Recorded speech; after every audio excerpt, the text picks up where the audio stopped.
In this video, we will study entity relationship model, that is ER model. ER modeling was developed for database design by Peter Chen in 1976. It consists of objects called entities and the relationship among these objects. That is कि ER model के through हम represent करते हैं real world entities को. We can call it as entities और the objects like car, student, teacher etcetera. ये सब क्या है, हमारे ऑब्जेक्ट्स हैं और the entities which we will represent through ER modelling. और इन एंटिटीज़ के बीच में क्या रिलेशनशिप है, what will be the relationship between these objects और द एंटिटीज़. और जो हम ER मॉडलिंग में रिप्रेजेंट करेंगे एंटिटीज़ को, it will be through diagrams. It is a diagrammatic representation which is easy to understand by a non technical user. Obviously अगर हम कुछ भी चीज़ डायग्राम के थ्रू रिप्रेजेंट करते हैं तो वो समझने में ईजी होती है किसी के लिए भी, specially for the non technical user जिसको ज़्यादा टेक्निकली कोडिंग और प्रोग्राम्स के बारे में नहीं जानकारी है, तो they can easily understand that, non programmers. For example, अगर हम किसी भी प्रोग्राम को पहले DFD बना रहे हैं तो it will be easy to understand that. Suppose data structure में लिंक लिस्ट में इंसर्ट करना है नया नोड, तो उसको अगर हम डायरेक्टली कोडिंग किसी को दिखाएंगे तो it would be difficult to understand. लेकिन अगर उसी का हम डायग्राम बनाएंगे, पहले डेटा फ्लो डायग्राम अगर बनाकर दिखाएंगे तो वो समझने में ईजी होगा कि किस तरीके से नया नोड हमें ऐड करना है या डिलीट करना है, क्या फ्लो है हमारे प्रोग्राम का. तो it is easy to understand through diagrams rather than through coding or the programs. Now ER model का मतलब होता है किसी भी चीज़ का स्ट्रक्चर पहले बनाना.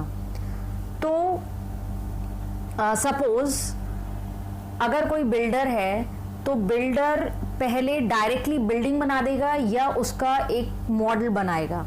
ठीक है, मॉडल या स्ट्रक्चर पहले दिखाएगा जो भी बिल्डिंग बनवा रहा है यूज़र को, कस्टमर को. तो he will construct a model, एक डायग्राम बनाएगा, whether it is on a paper और अ 3D model, it could be anything.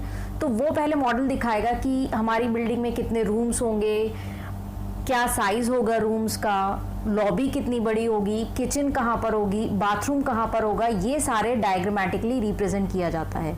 तो इसी तरीके से ER डायग्राम्स बनाते हैं to understand the structure of the database. ER diagrams then can easily be converted to a relational model.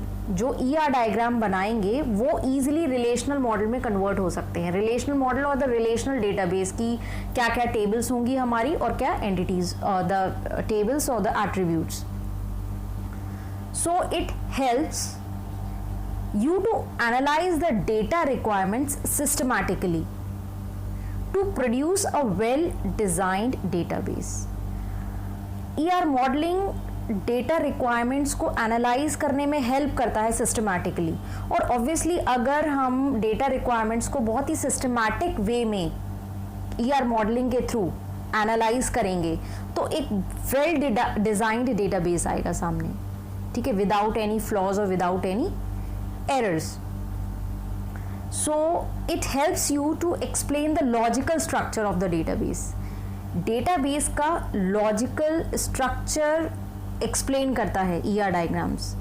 ER diagrams do not store the data. वो diagrams जो है data को स्टोर नहीं कर रहे हैं, they are just to understand the structure of the database. Database का क्या स्ट्रक्चर होगा वो हम ER डायग्राम्स के थ्रू रिप्रेजेंट करेंगे.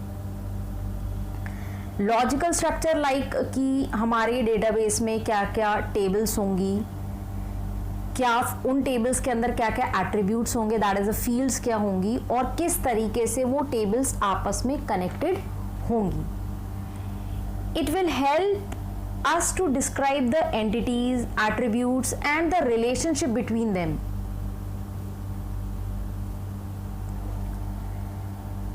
Then ER diagrams can be used by the database designers. और फिर बाद में जब हम ER diagrams बना लेते हैं तो वो ER diagrams को database designers use करेंगे as a blueprint to implement the database. On the basis of those diagrams, the database designer will implement the database. As here you can see two very simple ER diagrams. बहुत ही simple ER diagrams हैं. Driver drives car. First diagram is driver drives car. Here driver and the car are the two entity sets. दो entity sets हैं और driver और car के बीच में क्या relationship होगी? That is driving. So and that relationship is being shown by the diamond box and those are connected with the lines or the links. So it is the simplest ER diagram.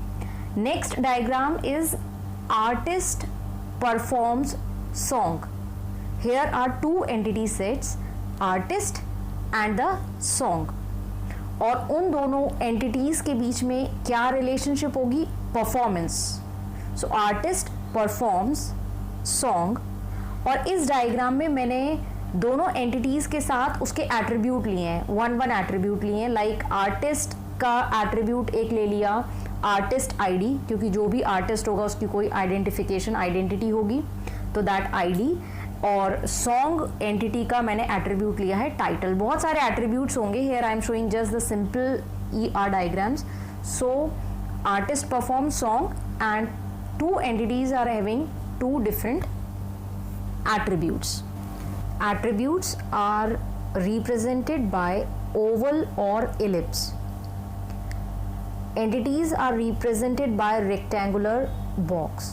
So in the next video I will discuss all the components of the ER diagrams.